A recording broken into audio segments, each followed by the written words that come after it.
all, we are about to do one of my favorite garden projects, and that is growing potatoes in containers. We're going to be using 10-gallon grow bags and 20-gallon grow bags to grow our Yukon Gold, our Ruby Reds, and our Russet potatoes.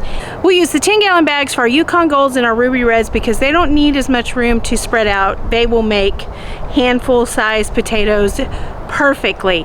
But I learned last year that my russet potatoes needed a little more room to stretch out, so we're going to start those in 20-gallon bags just to make sure that we get some nice big potatoes out of our russets. So if you've ever wondered how to grow potatoes in containers, you're in the right place. For those of you who are new, my name is Dream. This is Where the Yokels Grow, my channel, where we do all things homesteading, gardening, canning, home decorating, and a lot of food preservation. If you are returning, I am so glad to see you. You might be wondering why grow bags. Grow bags are great for planting anything in. You can grow anything in these bags because they are great with drainage and airflow, which instead of your roots getting all wound up in a knot, they just spin around in that bag, or they'll just go right through the bag and root into the ground if you have them sitting directly on the ground. Well, not only that, it makes it great for harvesting because when the potato's done, all you gotta do is just turn the bag over and there are the potatoes. Today we're gonna be planting our Yukon Gold potatoes in our 10-gallon bags, and I'm hoping that I have enough soil to get to the 20-gallon bags for the russet potatoes, but I may not, and if I don't, I'll put it up on our community post so you can see those grow bags and how they were planted. So like I said in the beginning of the video, Yukon Golds and the Ruby Reds will grow well in the 10-gallon bags because they don't need a lot of space. This is from one of those bags. These are about the average size of what we got last year with our Ruby Reds and our Yukons. But the Russells, like I said before, we discovered these 10-gallon bags weren't big enough and they needed a little more space. So let's get these bags prepped and I'll show you how we plant them. As you heard already, I grew my potatoes in these grow bags. One of the things that I say to anybody who grows anything in grow bags, if your soil did not have any disease and it did not have any infestation from any bugs, they can be reconcentrated, and we just dump them out. We'll show you right here. We dump it out. Once it's out, we add compost and perlite to the mixture and we stir it all up. And then once we get it into the bags, we will add a mixture of bone meal, blood meal, and biotone to help our plants continue to grow. There is nothing wrong with your soil. I know a lot of people say, well, we dump it out after a certain amount of time because it loses its nutrients. Well, add nutrients back into the soil and then you don't have to do that. So it's just not cost effective to every year throw your soil out and fill these bags. One of these bags takes almost a 1.5 cubic feet of grow bag soil to fill it up. So it doesn't make any sense to me to constantly throw it out. So let's get these grow bags prepped and let me show you how I plant them. I just wanted to come back and say that. Okay, as you can see, the soil is nice and loose and fluffy. It does have, well look, there's an old potato. It still has some of the roots from things in it, but that is okay. It will feed the microorganisms in the soil and keep things growing. So we have a nice loose soil here. You can see some of the roots from the potatoes from before, but don't worry about that. That's going to continue to feed the microorganisms in the soil because we're going to be adding those back in, and that's what they're going to eat on as the potatoes grow. So in this bag, we are going to add a little bit of blood meal for nitrogen because potatoes love nitrogen. Because this soil was used before, we want to make sure that we're bringing the pH levels up just a little bit to help support the plants. So we're just going to put in a slow release, not a lot. You do not need a lot. Because remember, we're going to fertilize these as they grow as well. And then I always put biotone in anything I plant. This is the microorganisms that we're putting back in the soil. We're going to mix that up.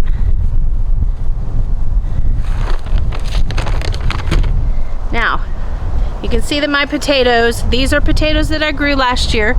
These are potatoes that I grew last year. They've got plenty of eyes. Now, if you only had one potato and it did this, each eye is a potato plant, and you can cut each one off. Now, some people will tell you you have to do a thing called chitting.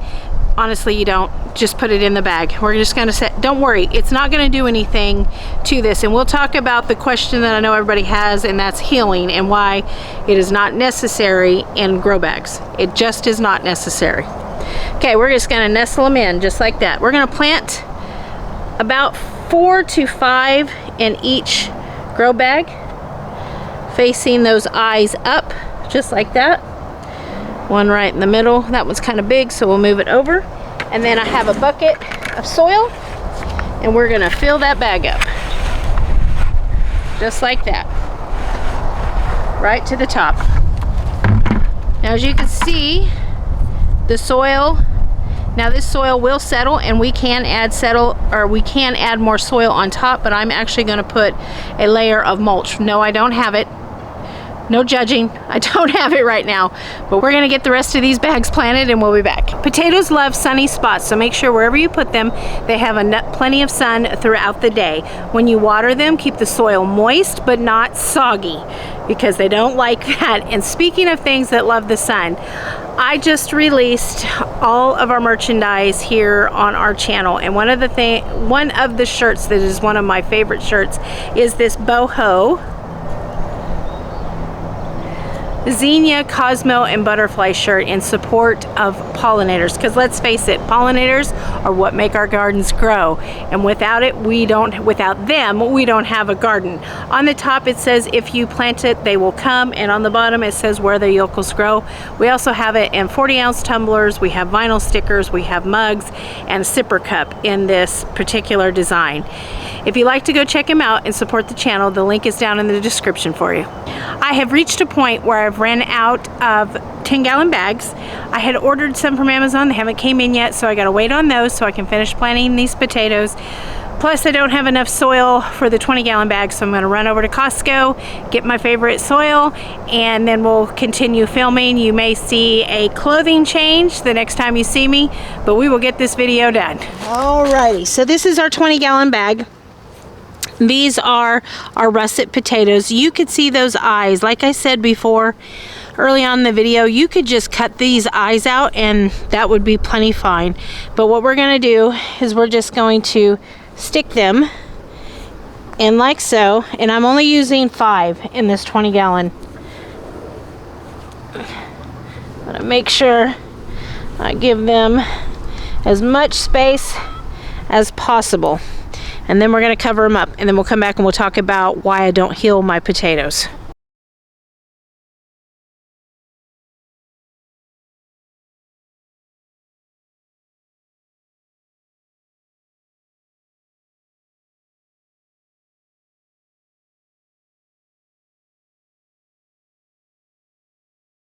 So, by looking around me, you can tell that it is much, well, it's not as sunny as it was just a little bit in the video, and that's because that part of the video I had actually refilmed, because when I went to go edit it, I noticed that there was something on the lens, just like there is now. I noticed that there was something on the lens and it just didn't look right, so I wanted to refilm that. And if you remember just a minute ago, I told you, oh, I ran out of soil, I gotta go get more soil. So there were some events that took place after I said that. I had to go to a store to go get the soil, and as I was taking everything in, I heard this, what sounded like an explosion in front of my house, and it turned out that someone took out our 500-pound concrete mailbox, and in doing so she flipped her car twice. So the ambulance and fire trucks and everything had everything blocked off. I was supposed to get a chip and drop at that time. I had our new dog that just came. He was supposed to be coming, so all that got put on hold until they got everything cleared out. By the time they got everything cleared out, the kids were getting out of school, chip and drop was coming, the dog was coming, so everything kind of got put on hold for a couple of days. So now I'm back finishing up what you just saw, the russet potatoes. And it's been quite the adventure. And as you can see, I have changed clothes because we went from 82 to 52 in just a few days. The weather here in Texas is bipolar. It's crazy, crazy, crazy. But this, if you can see it, this is the hoodie that goes with the shirt, and I will link all of the products. I'll tag them so you can go and look at them if you want to. So we got that explanation out of the way. Let's talk about healing. I do not heal my potatoes. There, I think, is only 1 or 2 varieties, and off the top of my head, because I don't grow them, I just don't heal them. You don't have to heal russet potatoes. You don't have to heal Yukons, and you don't have to heal ruby golds. And if you were to go to a potato farm, I promise you they're not healing their potatoes to get more yield or tubers. They just plant more potatoes, which is what we do in the bags. So I just wanted to give that explanation because I know a lot of people are going to come asking about healing. And honestly, that's really it. This is, in my opinion, one of the best ways to grow potatoes. You can grow tomatoes in these. You can grow peppers in these. I've grown sweet potatoes in these, and everything does extremely, extremely well in them. So again, if you are new here and you like videos like this, don't forget to subscribe and hit that notification button so you get notified when videos like this come. And if you saw if you're not new, take that back. If you are a part of my community, you would have seen the survey on what the next video is going to be, and it's going to be companion planting, and we're going to stick to not only pollinator type of companion planting, but pest control companion planting that I have learned over the last 2 years to combat spider mites. And so we're going to be talking about that in the next video. So if you like videos like this, be sure to subscribe and hit that notification button so you get notified when that next video comes out. And if you have been here through to the end of the video and you didn't see the last video of the seed haul, I recommend going and seeing that because it has a giveaway in that video. And if you watch it all the way to the end of the video, it'll tell you how to be part of that giveaway. Thank you so much for hanging out with me in this video and your patience. And again, I'm sorry for the clothing change, the day change, and all of the above. But, you know, life happens. And until I see you in the next video, you all take care of yourselves. You keep your heads up. And more importantly, no matter how you do it, you keep growing. Bye-bye, y'all.